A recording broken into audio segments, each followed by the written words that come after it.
The digital world knew her as Mama Azor. On 4-inch smartphone screens across the globe, she was the embodiment of ancestral purity. Her kitchen was a vibrant courtyard, painted in a blue so brilliant it seemed to have been stolen from the heart of the Mediterranean, set against a backdrop of sun-drenched tropical hills. Every morning, millions watched as she stood over a bubbling silver cauldron, her white lace dress gleaming like a beacon of cleanliness, her arms raised in a graceful, almost priestly salute to the sky. To the scrolling masses, Mama Azor was the queen of authenticity, the woman who had rejected the sterile, chemical-laden kitchens of the modern world to cook with the soul of the earth. But the camera is the greatest liar ever invented. The lens of the high-definition camera, mounted on a professional tripod just 10 feet away, was carefully calibrated to crop out the truth. It captured the steam rising in golden swirls, the bright red of the tomatoes on the blue chair, and the rhythmic stir of the wooden paddle. It did not, however, capture the smell. It did not capture the heavy, cloying scent of the ground beneath Mama Azor's feet, a soil so saturated with untreated wastewater and stagnant runoff that it had turned into a black, slick sludge just inches outside the frame.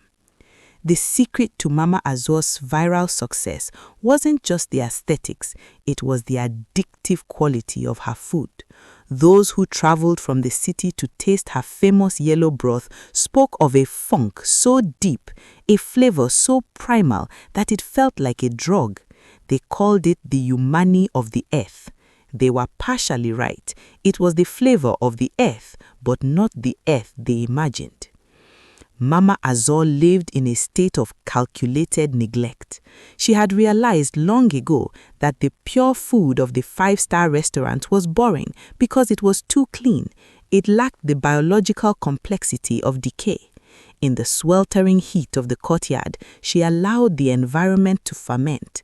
The blue walls, which looked so cheerful on Instagram, were actually slick with a fine layer of grime that she never scrubbed.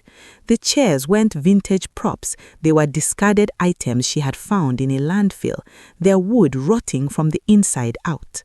The most horrifying deception, however, lay within Mama Azor herself.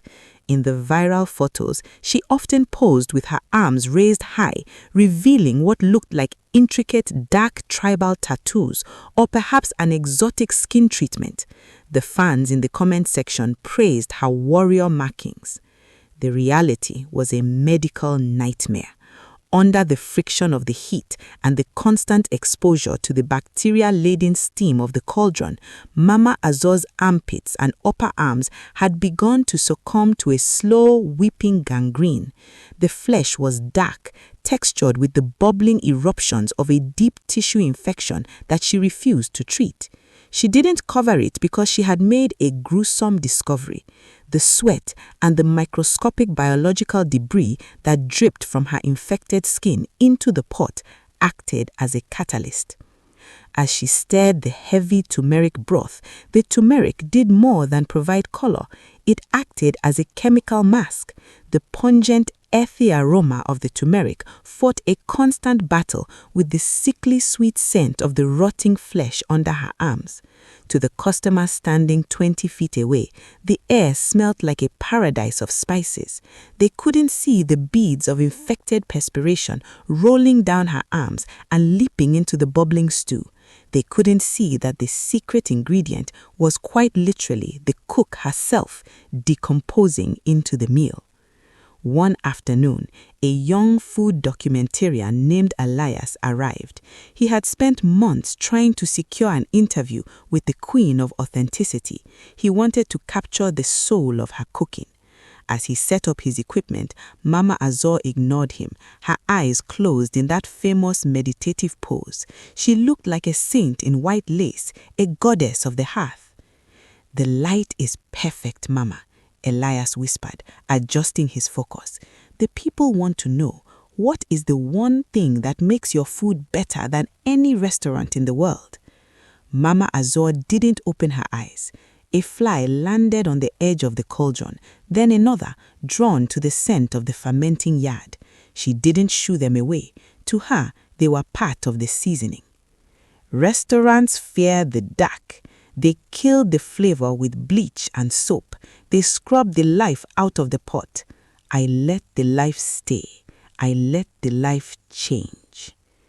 Elias moved closer, hoping to get a macro shot of the bubbling yellow liquid. As he leaned in, the wind shifted. For a split second, the heavy curtain of turmeric scent parted and a different smell hit him.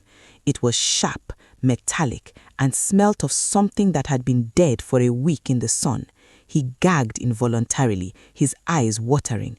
He looked at Mama Azor's arms, specifically the dark crusted patches near her shoulders that were now beginning to weep in the midday heat. He saw a drop, thick, dark, and viscous, slide from the edge of a blackened sore on her arm. It hung there for a heartbeat, glistening in the perfect sunlight, before falling silently into the golden broth. Mama Azor opened her eyes and looked directly into the camera lens. She didn't look ashamed, she looked triumphant. "They love it, don't they?" she said, gesturing towards the line of wealthy tourists waiting at the gate of her compound, their expensive cameras ready to capture the purity of their lunch. "They drive for hours to eat my sickness, and when they leave, they feel a fire in their blood. They think it is the spice. They don't realize they are carrying a piece of me home inside them." Elias looked at the wait list. There were doctors, influencers, and politicians on that list. All of them were waiting to pay a premium price to ingest the toxins of a woman who had turned her own physical decay into a culinary brand. He looked at the black soil beneath her feet, where the wastewater from her kitchen pooled into a stagnant pond, breeding a new generation of bacteria that would eventually find its way back into the cauldron. The genius of the Blue House was that the filthier it became, the more authentic it felt to the urbanites who had forgotten what a real farm looked like. They mistook the lack of hygiene for a connection to the ancestors. They mistook the scent of infection for the scent of the exotic. As Elias watched, Mama Azor took a ladle and tasted the broth. She didn't use a clean spoon each time. She licked the wooden tool, her own saliva, carrying the same rot that lived in her blood, mixing with the community's dinner. She smiled, her teeth stained yellow by the turmeric mask. "Go ahead, Elias," she mocked, seeing his hands tremble on the camera. "Take the picture. Tell the world why they should never eat in a restaurant again. Tell them that out here, in the blue light, we don't hide the truth, we just season it." Elias looked at his viewfinder. On the screen, the image was breathtaking. The blue of the house was electric, the woman was regal, and the food looked like liquid gold. If he posted this, it would get millions of likes. It would reinforce the myth. If he told the truth, no one would believe him. They would say he was trying to tear down a successful woman of color. They wanted the lie. They craved the beautiful facade. He pressed the shutter button. Click. That evening, as the sun dipped behind the hills and the courtyard glowed with a deceptive amber warmth, the line of customers finally reached the table. They ate with gusto, scraping the bottom of their bowls, praising the complex fermented notes of the stew. They didn't notice the way Mama Azor's arms twitched with the pain of the infection. They didn't notice the black sludge clinging to the hem of her white dress. They left glowing reviews on their travel blogs, calling it a life-changing experience. And they were right. Within weeks, many of them would develop strange low-grade fevers and a peculiar sweet-smelling sweat that no soap could wash away. They had been colonized by the Blue House. The queen of authenticity stayed in her yard, stirring her pot, watching her skin turn into the spice that fed the world. She knew the secret that the modern world had forgotten. People don't want the truth. They want a beautiful blue lie. even if it rots them from the inside out.